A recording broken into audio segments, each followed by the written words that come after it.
Коли ви чуєте слова «Нова Зеландія», то про що думаєте? Про хобітів чи про зелені пагорби, де можна фоткати шпалери для Windows XP? А може про регбі чи про ківі, птаха, ну або ж фрукт? І ще, звісно, про тату на обличчі, від яких навіть панки в шоці, та ритуальний танець хака, який перед грою новозеландської збірної викликає у суперників щось між захопленням і бажанням терміново здати матч. Примітка диктора. Обкладинка Windows XP, відома як безтурботність, це фотографія зеленого пагорба з блакитним небом і хмарами. Її зробив фотограф Чарльз Орієр в Сономській долині, що в Каліфорнії. На мою думку, Антону варто було навести приклад Джейсона Мамоа, щоб всі писали. Автор лог бодотракієць з Атлантиди, хоча ми всі знаємо, що Аквамен з планети Житомир-13.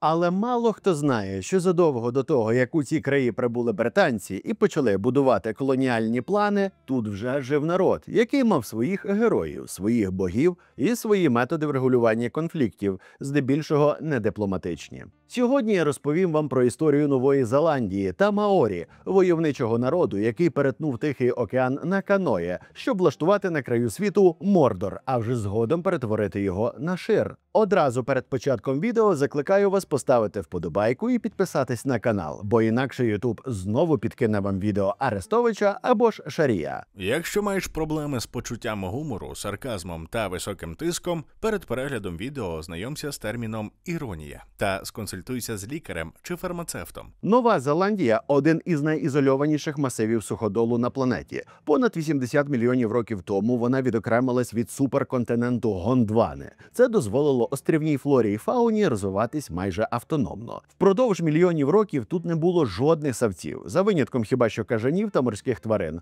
а домінували лише птахи. Саме тут з'явилися такі ендемічні види, як моа – нелітний гігантський птах, або ж страус на максималках, і його хижий ворог орел хааста, не трукраймер хастур. Науковці вважають, що жодна людина не мешкала на території Нової Зеландії до 13 століття, дехто каже, що до 9-го, адже тут не знаходять жодних стоянок, знарядь праці, культурних шарів або ж хоча б поховань. Ну, з похованнями все просто. Навіщо продукти переводити? І щоб далі краще зрозуміти тему, ось короткий урок географії з ноткою расової теорії. Жартую без неї. Адже часто люди плутають важливі, але нікому не потрібні поняття – Полінезія, Меланезія та Мікронезія. Це три великі культурно-географічні зони Океанії, які відрізняються між собою за мовою, зовнішністю населення, традиціями та історією. Полінезія охоплює величезний трикутник у Тихому океані з вершинами на Гаваях, у Новій Зеландії та на острові Пасхи. Тутешні народи – це переважно нащадки мореплавців зі Східної Полінезії, які мали спільну міфологію. Культ героїв, як от Мауї, про якого ви дізнаєтесь попізже, розвинену систему навігації, землеробства, а також впізнавані символи культури, танець хака, татуювання на обличчі та каное. Меланезія розташована ближче до Австралії і включає Нову Гвінею, Соломонові острови, Вануату та інші. Її народи мають темнішу шкіру, часто кучеряве волосся і значну культурну фрагментацію – від шаманізму та ритуалів з черепами до численних ізольованих мов. Саме в Меланезії колись виникли відомі каргокульти. Каргокульт – це унікальне релігійно-культурне явище, що виникло у деяких спільнотах Меланезії під час контактів із західними колонізаторами та військовими у 20 столітті. Його суть полягає в тому, що місцеві мешканці почали вірити, що вантажі, які падають з неба з їжею, одягом чи технікою, насправді призначені їм, але ці багатства незаконно привласнюються білими. Місцеві народи сприймали карго як дари предків і почали відтворювати дії, які, на їхню думку, викликали прибуття цих вантажів. Будували з соломи муляжі літаків, створювали злітні смуги, носили імпровізовану військову форму, марширували та копіювали дії солдатів, яких бачили під час Другої світової війни. Мікронезія – це менші за площею острови на північ від Меланезії. Наприклад, Маршалові острови, федеративні штати Мікронезії, Палау, Науру і Кірібаті. Там панують власні соціальні структури, матріархальні лінії спадкування і багатий набір австронезійських мов. Висновок. Кожен із цих регіонів мав власний шлях розвитку, і це добре видно в їхніх звичаях, зовнішності та світогляді. Якщо зрозуміли, то можете з'їсти печиво рошенівське і поставити вподобайку. А як ні, то прослухайте ще раз, щоб вам не приснився Гордон. А тепер повернемось до Нової Зеландії. До неї люди дістались лише після освоєння майже всіх інших придатних для життя куточків нашої планети. Згідно з археологічними і лінгвістичними даними, між 9 і 14 століттям нашої ери сюди вирушили кілька хвиль переселенців зі східної Полінезії. Полінезійська культура сформувалась на островах Фіджі, Самоа та Тонга, успадкувавши риси давньої культури Лапіта. Остання виникла як результат змішання корінного меланезійського населення Ближньої Океанії з переселенцями з регіону сучасного Тайваню. Нічого не понятно, але дуже інтересно. Наприкінці першого тисячоліття нашої ери полінезійці вирушили на схід до Маркізьких островів, Гаваїв та Нової Зеландії. Сучасні методи дослідження дали змогу точніше визначити час їхнього прибуття. Аналіз родоводів, результати радіовуглецевого датування, сліди вирубки лісів, а також варіації мітохондріальної ДНК серед маорі свідчать, що перші поселення східних полінезійців у цих краях виникли приблизно в 1250-1300 роках. Міграція супроводжувалась ретельною підготовкою. Переселенці везли з собою корисні рослини, такі як таро, ям, скумару, а також свиней, собак, не свинособак, пацюків і кам'яні знаряддя праці, придатні для нових умов. Вони швидко адаптувались до новозеландського середовища, навчились обробляти місцевий нефрит, полювати на велику птицю моа, або ж страуса на максималках, та будувати укріплені поселення па.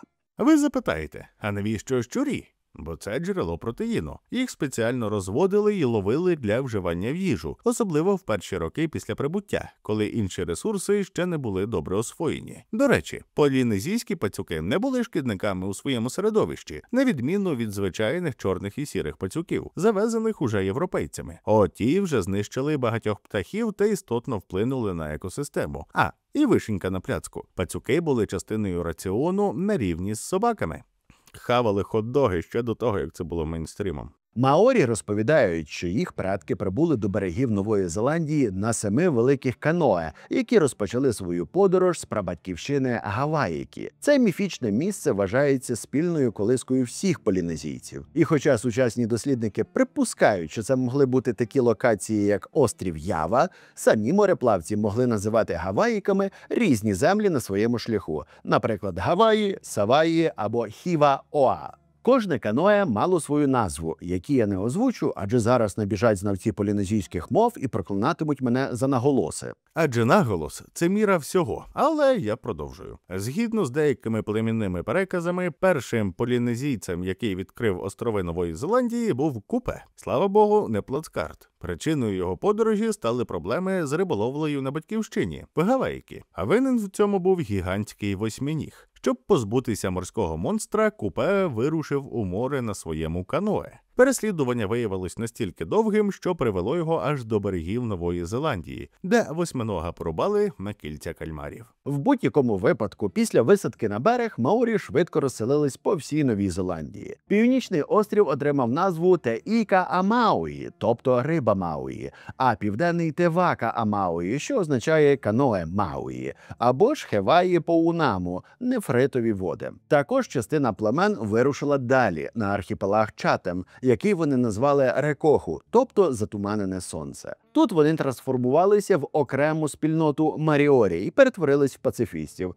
що в майбутньому зіграє з ними злий жарт. Попри поетичні назви цих земель, які б я використовував для першого побачення, історія Маорі скоріше нагадує блокбастер з елементами хорору. На цих островах постійно відбувались війни. Племена жерлись між собою, не надто переймаючись причинами чи масштабами конфліктів. Все це супроводжувалось культами помсти та складною системою честі, яка класично зводилась до безкінечних різанин новозеландською бензопилою. А тепер невеличка зупинка на користь цивілізації. В Україні з'явилася перша магістратура. Ні, не курс «Згенеруй картинку» чи напиши промпт для чату, а справжня серйозна освіта для тих, хто хоче будувати нові технології з дипломом, акредитованим в ЄС, США, Канаді та нашій ненці Україні. І Новій Зеландії теж. Онлайн-університет Неоверситі надає гранти для навчання на своїх магістерських програмах, а це цілі 4 факультети, які доступні для тих, хто вже в ІТ, для тих, хто хоче туди потрапити, та для тих, хто хоче бути розробником штучного інтелекту.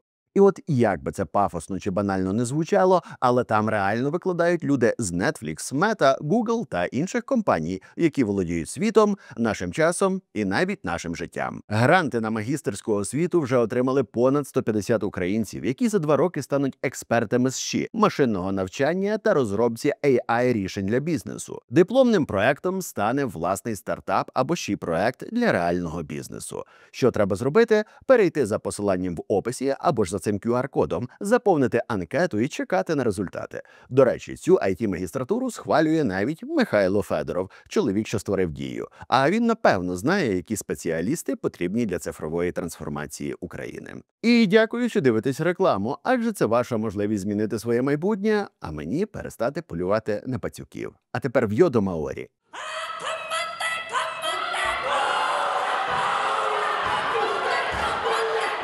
Думаю, ви здогадуєтесь, що перше знайомство з мармуровою, високобілковою свіжиною, ну або ж європейцями, теж не обіцяло нічого доброго. У 1642 році маорі атакували експедицію Абеля Тасмана і відправили в засвіти кількох її членів. Коли шлюхи повертаються до корабля, коли шлюпка поверталася до корабля, з боку берега до неї стрімко підпливало каноe з місцевими мешканцями. Вони таранили її носом так сильно, що човен хитнувся на бік. Один із нападників, озброєний довгим, тупим списом, кілька разів ударив по шиї керманича Корнеліса Йоппена, і той впав у воду. Інші тубільці з короткими палицями та веслами в руках накинулись на решту екіпажу і позбавили життя 3 моряків. 4-й отримав тяжкі поранення. Нападники відпливали так само стрімко, як з'явились. Вони забрали одне з тіл до свого човна, а інше скинули у море. Із кораблів відкрили вогонь із мушкетів і гармат, але нападників уже не було в зоні ураження. 19 грудня 1642. Бортовий журнал Абеля Тасмана. А якщо хочете почути історію про шлюх, додивіться відео до кінця. До речі, коли Абель Тасман досяг невідомих йому берегів, він назвав ці землі Статен-Ланд на честь Стейтен-Айленд, але не в Нью-Йорку, а в Аргентині. Він вважав, що ця земля може бути частиною великого південного континенту, який помітив його колега по цеху Якоб Лемер. Але швидко з'ясували, що це зовсім інший острів. Тоді картографи із Амстердама перейменували її на Нова Зеландія на честь голландської провінції Зеландія. Вже пізніше, коли туди дістався один британець, він англізував назву в Нью-Зіланд. І цим британцем був Джеймс Кук, який дістався островів у 1769 році. Його маорійці зустріли так само, як і Тасмана. До речі, Кука через 10 років з'їдять предки Мамоа, тобто гавайці. Того ж 1769 року, всього через 8 днів після Кука, ну або ж головної страви гавайців, французький мореплавець Жан-Франсуа Марі де Сюрвіль прибув до Нової Зеландії. Перші кілька днів пройшли в ретриті. Він провів християнське богослужіння, ймовірно, одне з перших на цій землі, а місцеві подарували йому овочі, які допомогли команді оклигатись від цинги. Але потім Всевишній вирішив перекурити, і дипломатія швидко змінилась на агресію. Через зникнення човна французи звинуватили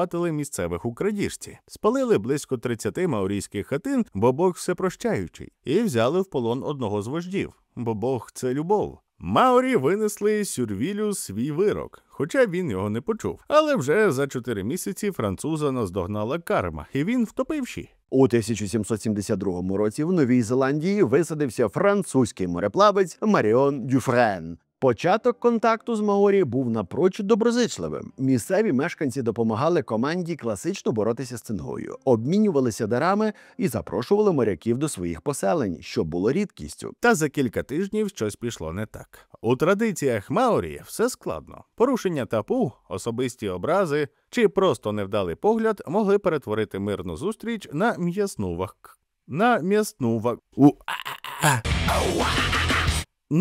вакханалію. Як би там не було, маорі вчинили напад. Маріон та 26 членів його екіпажу були позбавлені життя, а їхні тіла приготовані за кращими рецептами місцевої кухні. Європейці ж не пробачили такої кулінарної витівки. У відповідь французи провели каральну експедицію, спалили село і відправили до предків десятки маорі. У зруйнованих будинках вони знайшли відрубані трофеї та обгризані кістки. Але щоб зрозуміти, чому контакти з маорі часто закінчувались кров'ю, слід зазирнути в саму суть їхнього світогляду у поняття тапу та мана. Тапу – це священна заборона, що пронизувала всі сфери життя – людей, місця, предмети, їжу і навіть слова. Англійське слово «табу» увійшло в мову після візиту капітана Джеймса Кука на острови Тонга у 1777 році. Саме тоді він зафіксував і описав це поняття. А в наше життя з автором слово «табу» війшло після перегляду одноіменного фільму 1980 року з Кей Паркер у головній ролі. Моя улюблена сцена – це коли хлопчик заснув, мати заходить до нього в кімнату і там, побачите. Порушити тапу означало зневажити не лише традицію чи Бога, а й навіть світову гармонію. Така особа могла стати джерелом небезпеки для всього племені, тому її треба було покарати, а краще знищити. І ось вам кілька прикладів, які вважаються серйозними проступками. Перше – це торкання голови без дозволу. Голова вважається найсвятішою частиною тіла. Навіть дотик до волосся міг серйозно образити. Європейці часто порушували це правило, не розуміючи його значення. Також не можна було заходити в священні місця або ж порушувати авахі тапу.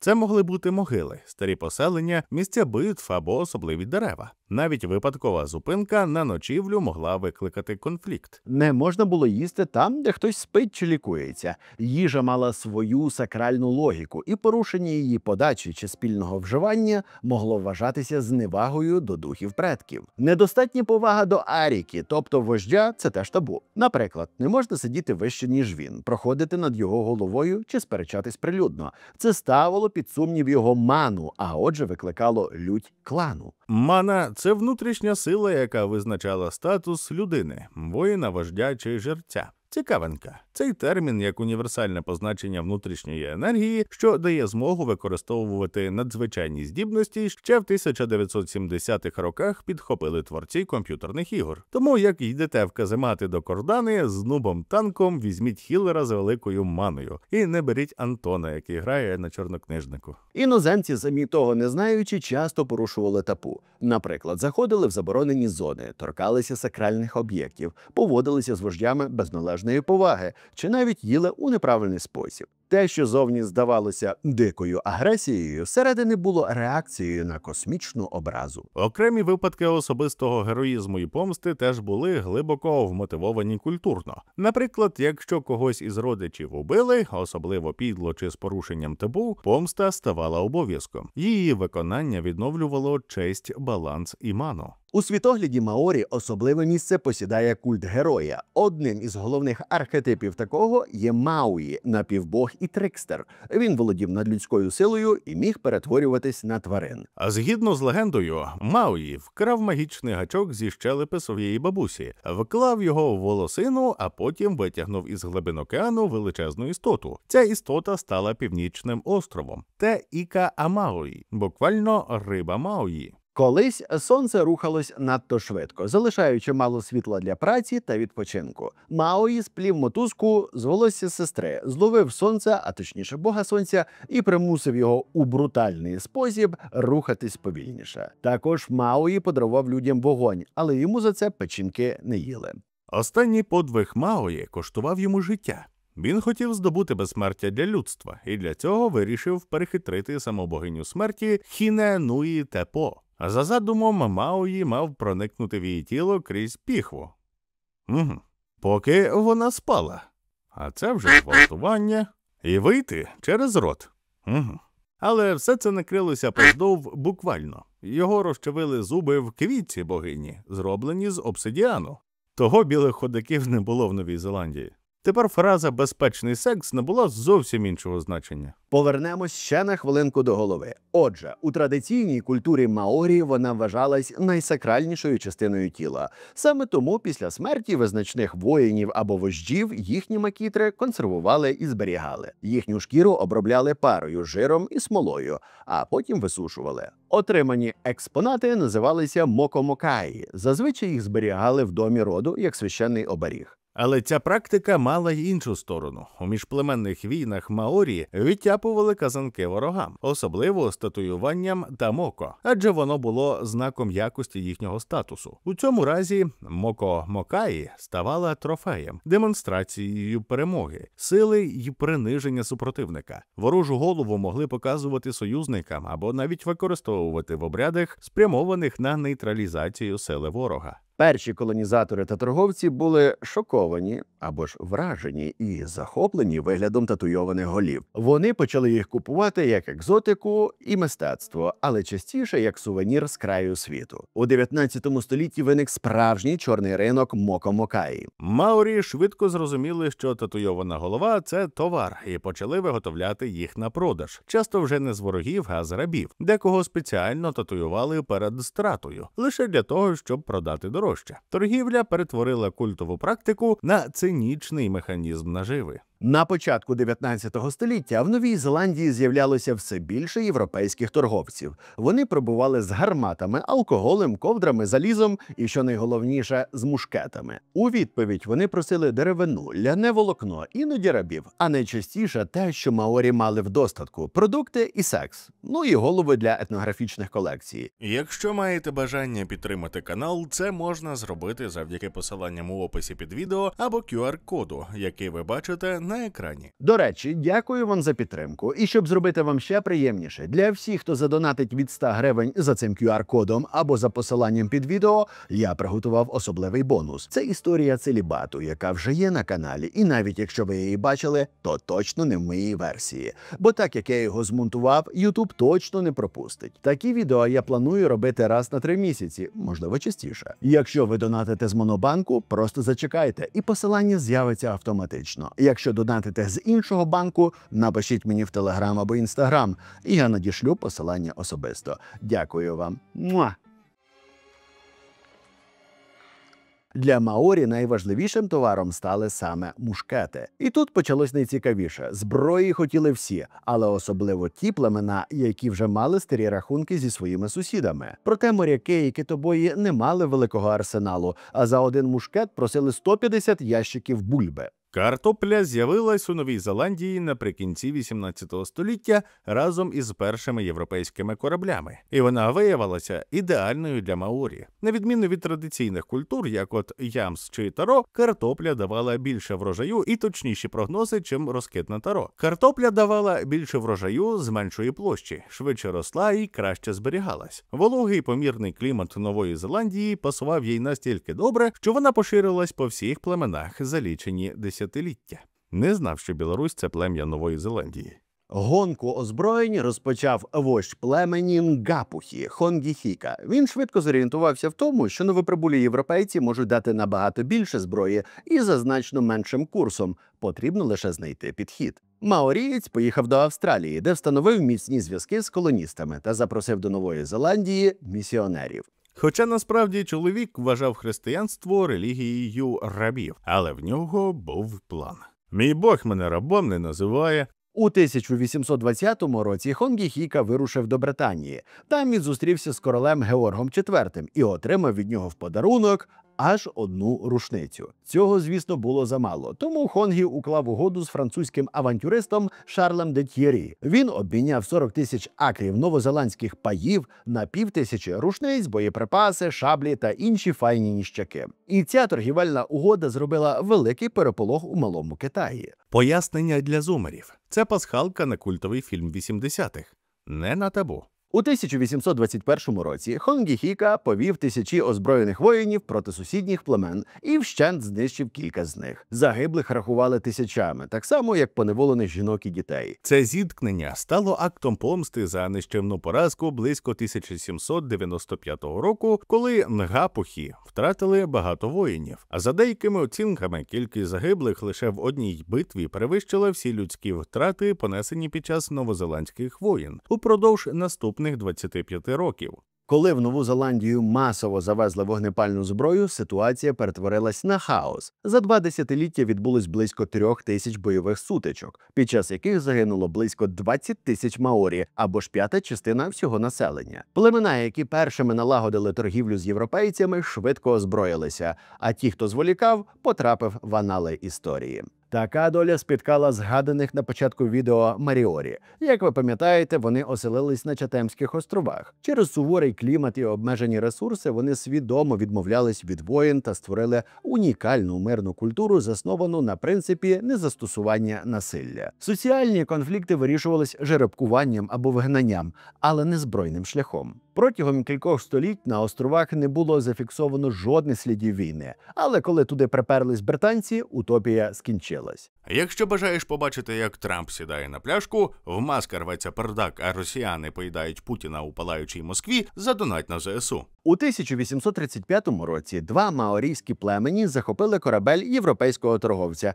і висадились на Чатемських островах з 5000-ним десантом, озброєним мушкетами. Маріорі вийшли їх привітати відповідно до свого кодексу. Якою ж була відповідь? Маорі влаштували справжнє полювання. Відправляли до предків чоловіків, жінок, які вважали себе чоловіками, чоловіків, які вважали себе жінками, і дітей. Поневолювали тих, кого не встигли з'їсти. Їм забороняли говорити рідною мовою, практикувати свої обряди чи згадувати предків. Будь-яке порушення каралося жорстоко. Частина чоловіків через табу на спротив і глибоке почуття ганьби курткобейнулась. Історики та антропологи визначають цей період як геноцид. Трагедія Маріорі стала не лише наслідком жорстокої міжплемінної боротьби маорі, але й сигналом для британців. На той момент європейці вже десятиліттями були присутні в Новій Зеландії, але формального статусу британської колонії ці землі не мали. І саме хаос, що панував в результаті мушкетних воєн, масового рабства та внутрішніх конфліктів між племенами, став головним аргументом на користь цивілізованого управління. До того ж, дедалі частіше виникали суперечки щодо земель. Європейці скуповували або просто захоплювали території. Маорі продавали одні й ті самі землі кільком покупцям, адже місцеві вожді мали різне розуміння власності. Саме тому в ситуацію втрутилась корона, щоб не допустити анархії і водночас закріпити свої інтереси. У 1840 році на Північному острові був підписаний договір Вайтангі – ключовий документ у відносинах між короною та Маорі. З британського боку він гарантував місцевим вождям захист, права на землю та підданство королеви Вікторії. Маорі ж мали поступитися суверенітетом і дозволити заснування колоніального уряду. Щоправда, текст договору існував у 2 версіях – англійською та маорійською, і між ними були суттєві розбіжності. Маорі-версія обіцяла збереження чарі, тобто владних повноважень вождів, тоді як англійська – повну передачу суверенітету. Ці відмінності стали джерелом численних конфліктів у майбутньому. Уже впродовж перших десятиліть після підписання договору Вайтангі маорі почали помічати, що обіцяна співпраця з британською короною має чітко односторонній характер. Земельні угоди, укладені під тиском або через нерозуміння термінів, стали причиною масової втрати територій. Племена, які відмовлялись віддавати паї, оголошувалися проблемними, а проблеми, як відомо, треба було вирішувати. Саме так почалася серія збройних конфліктів, відомих як новозеландські земельні війни, в яких загинуло приблизно 2000 місцевих та 745 європейців, в тому числі німцямців. Після поразки у земельних війнах маорі опинилися в катастрофічному становищі. Зі 100 тисяч населення залишилась третина, і на них припадало лише 17% землі Нової Зеландії. Найгіршої землі, звісно. Від відчаю або ж так історично склалось, маорі вдарились в релігію. Тобто почали активно приймати християнство. Місіонери не лише охрестили значну частину населення, а й навчили їх інглішу з пастперфектами і презент-сімплами, ознайомили їх із правовою системою та політикою Британії. Це знання не пройшло повз. Маорі вирішили використати його для самозахисту і скористалися своїм правом на самоврядування, гарантованим договором Вайтангі. Вони обрали власного короля і створили парламент, який, хоча й не мав реальної влади, однак однак виступав як представницький орган всього маорійського народу. У 1892 році до маорійського парламенту надійшла ініціатива, яка викликала дискомфорт у самих маорі. Дружина першого прем'єра цього парламенту запропонувала надати жінкам виборчі права. Ніхуя собі. На той момент, після десятиліть воєн, кобіти володіли значною часткою земель і фактично утримували економіку, а чоловіки утримували їх. Але політичного голосу не мали. Пропозиція виглядала логічною, однак реакція була різко негативною, бо ці фемки задовбали. А ще в них вагіни з обсидіановими зубами. Парадоксально, але Панєнок підтримав колоніальний новозеландський парламент і ухвалив закон, що надавав жінкам право голосу. В такий спосіб білий уряд не тільки виглядав прогресивнішим, ніж маорійський, а й публічно продемонстрував, що саме він контролює політичний порядок денний. Ти задовбав в кожне відео пхати фемські наративи, Каблук. Взагалі-то, якби жінки не мали права голосу, то б не вибрали Яника. На цьому історія Маорі не закінчується, адже в майбутньому відбулося ще дві війни. В Першу світову новозеландців відправили копати траншеї. У другу 28-й батальйон Маорі став легендою, пройшовши всю війну і здобувши найбільше бойових нагород серед новозеландських частин. Після завершення війни Маорі вже боролися за свої права, адже договір Вайтангі ніхто не відміняв, та й інша фігня в країні творилась. У середині ХХ століття Маорі масово переселялися з сільських районів до міст, що створило соціальні виклики, особливо для жінок, які втратили традиційні форми підтримки в новому середовищі. У 1951 році у Велінгтоні була заснована Ліга сміху.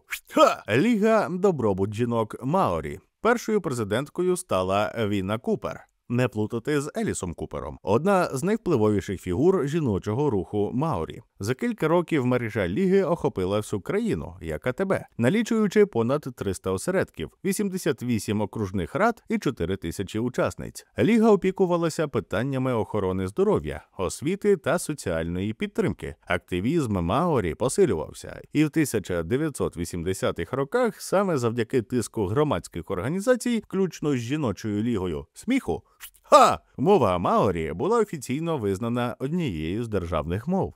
А договір Вайтангі після десятиліть ігнорувань та суперечок був переглянутий. Його визнали основою взаємин між Маорі та державою. У 1975 році було створено спеціальний трибунал Вайтангі, який розглядає порушення домовленостей, зафіксованих у договорі, і ухвалює рішення щодо компенсації і відновлення справедливості. Нині Маорі становлять приблизно 750 тисяч осіб. Це близько 15% усього населення Нової Зеландії. Вони цілком впевнено почуваються в сучасному суспільстві, мають доступ до освіти, політики, культури і медіа. А з 2004 року їхні інтереси офіційно представляє партія Петра Порошенка. Партія Маорі – політична сила, створена спеціально для відстоювання прав корінного народу на національному рівні. Задумайте, що лозунг «Армія, мова, віра» ідеально підходить для маорійців. А тепер поговоримо про міфологію Океанії. Ну окей, жартую, звісно, бо годинні відео я не планую робити. Свої думки про тему пишіть в коментарях і активно тиційте вподобайки. Нехай лабубо і незгоди не роблять вам в житті пазузу. На сьогодні це все. До наступного. І пам'ятайте, що історія – це акамате камате каора каора камате камате каора каора камате камате. Коли шлюпка поверталася до корабля, з боку берега до неї стрімко підпливло... До шлюхи логічніше, якби підпливло каное з місцевими мешканцями. Коли шлюпка поверталася до корабля, з боку берега до неї стрімко підпливло каное з місцевими мешканцями. Вони таранили її носом так сильно, що... Про це так називається. Вони таранили її носом так сильно, що човен хитнувся на бік. Але вона сказала: спочатку гроші, мальчики. Один із нападників, озброєний довгим тупим списом, кілька разів ударив по шиї керманича Корнеліса Йоппена, і той впав у воду. Інші тубільці з палицями середнього розміру та веслами в руках, нормально 9 см, нормальний розмір.